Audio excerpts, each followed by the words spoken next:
L'exemple est l'incroyable et émouvante histoire des frères Moraves fut important pour transformer, convertir de nombreuses populations.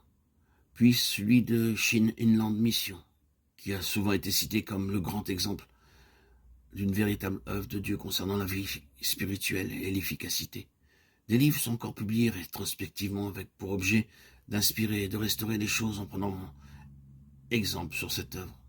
Mais ce serait une erreur de tout faire par rapport à l'œuvre, à la mission, et d'oublier l'arrière-plan spirituel et ses implications. Avec toute sa vision et sa passion pour l'évangélisation de la Chine intérieure, il est bien connu que quand il allait de lieu en lieu avec un cœur chargé de ce fardeau et en parlant aux chrétiens, Messire Hudson Taylor disait peu de choses à propos de la Chine, et souvent il ne disait rien du tout. Mais il déversait son message spirituel pour amener le peuple du Seigneur dans une connaissance plus pleine de ce que signifiait son union avec Christ. L'aspect central et la chose suprême dans son message concernait la relation avec le Seigneur. Et il insistait sur l'efficacité universelle de la prière. Écoutons ce qu'il disait. Par l'étude de la divine parole, j'ai appris que pour avoir des ouvriers efficaces, il n'est pas nécessaire de lancer des appels à l'aide, mais de prier sérieusement devant Dieu et de rechercher l'approfondissement de la vie spirituelle de l'Église, de telle sorte que les hommes ne puissent plus rester chez eux. C'est cela qui est nécessaire.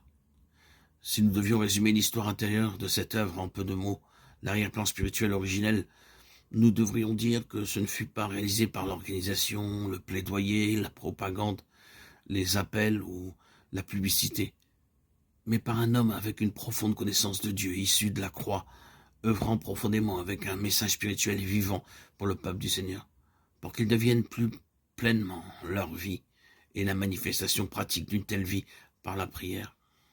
Mais Sir Hudson Taylor n'était pas classé parmi ceux qui enseignaient la Bible de manière exceptionnelle, dans le sens d'une présentation de la vérité sous une forme systématique.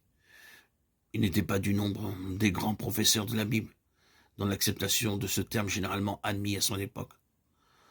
Son message conduisait aussitôt à adopter deux attitudes.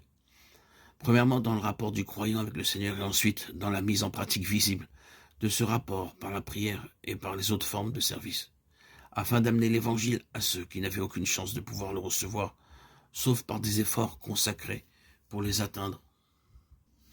La vie de Mr. Hudson Taylor met l'accent sur ce que signifie réellement une plus profonde union avec le Seigneur.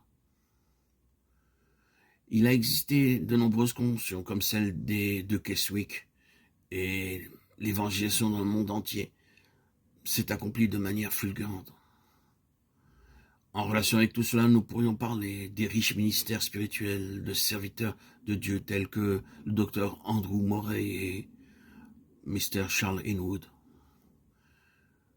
Par ces deux ministères, de puissantes et fructueuses missions d'évangélisation se sont constituées.